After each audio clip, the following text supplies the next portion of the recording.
So today I'm going to discuss how to manage your holidays without losing progress. Now, going on holiday can have a significant impact on your progress for both positive and negative reasons, whether that's a summer holiday or the up-and-coming Christmas holidays, from several weeks of travel to back-to-back social events, whether that's for a 1-week holiday or even traveling for up to 4 weeks. The holidays are inevitable, so you need to get better at managing them. And as much as these holidays are about relaxing, you can't afford to simply write off several weeks or even up to a month. But this also doesn't mean that you have to be 100% all in and committed. Now, your goal during these holidays isn't to continue dropping body fat.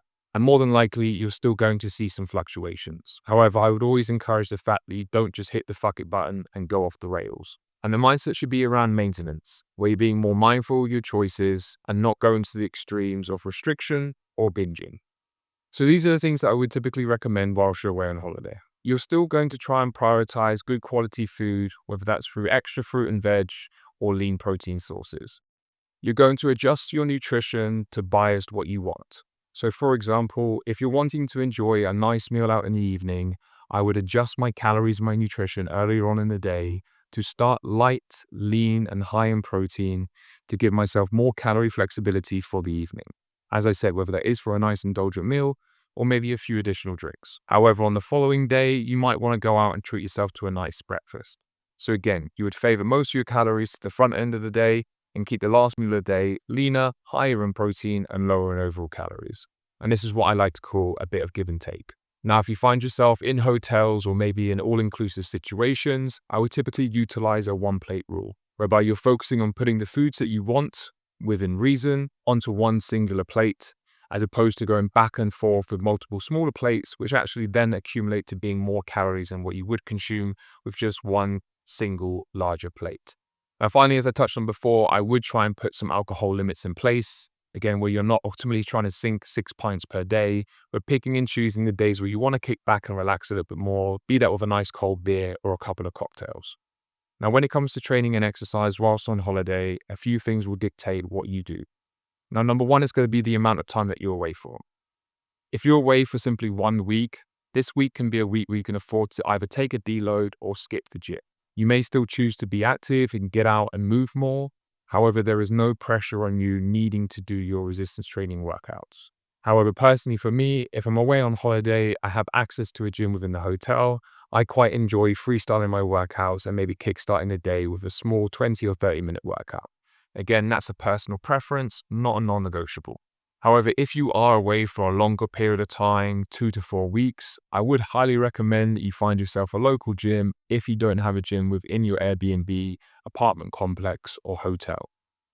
This is simply to allow you to maintain, if not continue to improve on the progress that you've been making whilst back home, and to ensure that you keep momentum and don't fall out of routine. Because trust me when I say this, if you spent more than 2 weeks away from the gym, when you find yourself back from holiday, it's going to be much harder to re-kickstart and build that momentum. Now, if you are going away for your typical holiday, whether that's 1 to 2 weeks and you decide not to resistance train, I still highly encourage you to keep up your activity levels.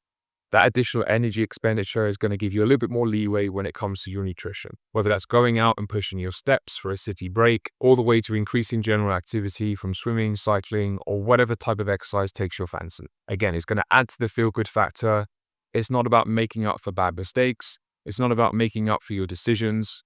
It's simply allowing you to keep exercise into your routine and into your lifestyle while still enjoying yourself on that holiday break. And still maintaining your activity levels whilst you're away doesn't take away from the fact that you can still get your additional sleep. You can still take yourself a little siesta or chill poolside if you want to. Again, going away on holiday is about recharging the batteries both mentally and physically. And you can still do this whilst keeping up your activity levels. Now, finally, when it comes to the bigger socials whilst you're away on holidays or even coming up for the Christmas festivities, as always, it's about that give and take. There's going to be specific days or socials whilst you're away on holiday where you're going to want to indulge more. Be that in food, alcohol, or a combination of the two. And that's okay. But again, try not to let one significant social spiral out into the whole week and going into self-sabotage mode. There's a big difference between enjoying 1 to 2 socials and simply getting yourself back into your routine to allowing one off day to become one off week. So even if you are good the majority of the time, you're still being aware and making better choices, you're still going to see those scale weight fluctuations, and that's perfectly normal. However, there's going to be a big difference coming back from holiday 2 to 3 pounds up relative to coming back from holiday 10 pounds up. And trust me when I say this, it can be done with ease. And if you think about how long it's taken you to drop those 10 pounds, the last thing you want to be doing is having to then remove that on top of your current targets. Now, assuming you get back to plan, obviously a percentage of that weight is going to come off relatively quickly, and it's just going to be that additional water weight or food weight gain during your holidays. It won't necessarily be body fat. However, the more time you spend in this surplus, the more likely that is going to accumulate to be body fat over time. And if you don't utilize this give or take approach and you simply just take and indulge, then obviously you're going to gain body fat. You can't do the complete polar opposite to what you would typically do during your regular weeks back at home and expect to get the same outcome. However, if you continue to enjoy that balance of being more flexible today and being more structured tomorrow, you can get the best of both worlds, where you really enjoy your holidays or your socials and still move forward within your progress. So it's not about surviving your holidays. It's not about calling the holidays a write-off. It's simply about understanding how you can navigate and manage them better. Putting a plan in place, allowing for a little bit of flexibility, but also understanding that you still have goals at hand.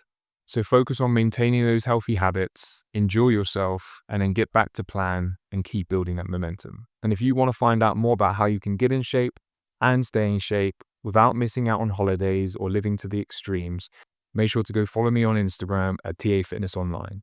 And as always, guys, if you enjoyed this, make sure to hit that like button and subscribe, and I'll see you next time.